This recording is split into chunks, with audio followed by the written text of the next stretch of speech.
Hello everyone, नमस्कार। स्वागत है आप सभी का। अगर आप बीए थर्ड सेमेस्टर के विद्यार्थी हैं तो ये वीडियो आपके लिए बहुत ही ज़्यादा यूजफुल है। आज हम अपनी बीए थर्ड सेमेस्टर्स के जितना भी सिलेबस है उसका यूनिट वन स्टार्ट करने वाले हैं। तो यूनिट जो वन हमारा है उसका टाइटल है कि concept and components of environment, ecology, ecosystem, Indian traditional knowledge in environment and disaster management. तो ये हमारे यूनिट फर्स्ट का टॉपिक है। इसको आप ध्यान से पढ़ेंगे तो इसमें आपको concept and component of environment यानी जो हमारा पर्यावरण है उसकी मूलभूत अवधारणा क्या है और पर्यावरण के अंतर्गत कितने घटक होते हैं, तो पहले ये पढ़ना है। उसके बाद इकोलॉजी एंड इकोसिस्टम यानी हमारा पारिस्थितिकी क्या होता है और पारिस्थितिक तंत्र क्या होता है।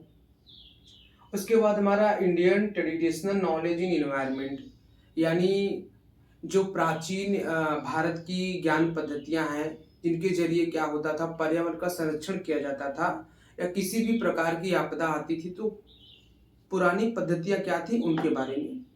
तो ये हमारे टाइटल का एक छोटा सा ओवरव्यू था।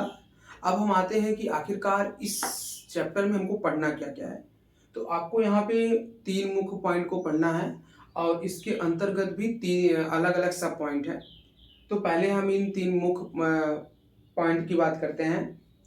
तो पहला है कि पर्यावरण। सबसे पहले आपको ये जानना होगा कि पर्यावरण है क्या, पर्यावरण कहते किसे हैं और पर्यावरण के घटक कौन कौन से होते हैं। घटक का मतलब ये होता है कि किन किन चीज़ों से मिलके हमारा पर्यावरण बना होता है। और दूसरा हमारा जो होता है कि पारंपरिक ज्ञान पद्धति यानी भारत के पारंपरिक ज्ञान पद्धति, वो कौन कौन सी पद्धतियां थी जिनके जरिए क्या होते थे, लोग पर्यावरण की रक्षा करते थे, वन्य जीवों की रक्षा करते थे और उसके साथ साथ जब आपदाएं आती थी तो किस प्रकार से वो अपना बचाव करते थे। अब इसमें डिजास्टर के बारे में, मतलब कोई भी प्राकृतिक आपदा जब आती है तो उस समय जो प्राचीन पद्धतियां थी, कौन सी पद्धति थी जिनका उपयोग करके लोग अपना बचाव करते थे। तो ये चैप्टर का तीन मुख्य पॉइंट है और इसके अंदर भी सब पॉइंट है। तो वन बाई वन हम शुरुआत करेंगे। तो ये चैप्टर यूनिट वन का ओवरव्यू था। इस ओवरव्यू को आप कंप्लीट अच्छे से देखिए। उसके बाद हम नेक्स्ट वीडियो में यूनिट वन का पॉइंट वन बिल्कुल विस्तार से एक्सप्लेन करेंगे। उससे पहले अगर आप चैनल पर नए हैं तो प्लीज़ चैनल को जरूर सब्सक्राइब कीजिएगा, क्योंकि एग्ज़ाम भी बहुत ही ज़्यादा नज़दीक है और उसको देखते हुए ये श्रृंखला बहुत ही अच्छे से आप की ज्योग्राफी की पूरा सिलेबस बहुत बेहतरीन तरीके से कवर कराने का प्रयास रहेगा।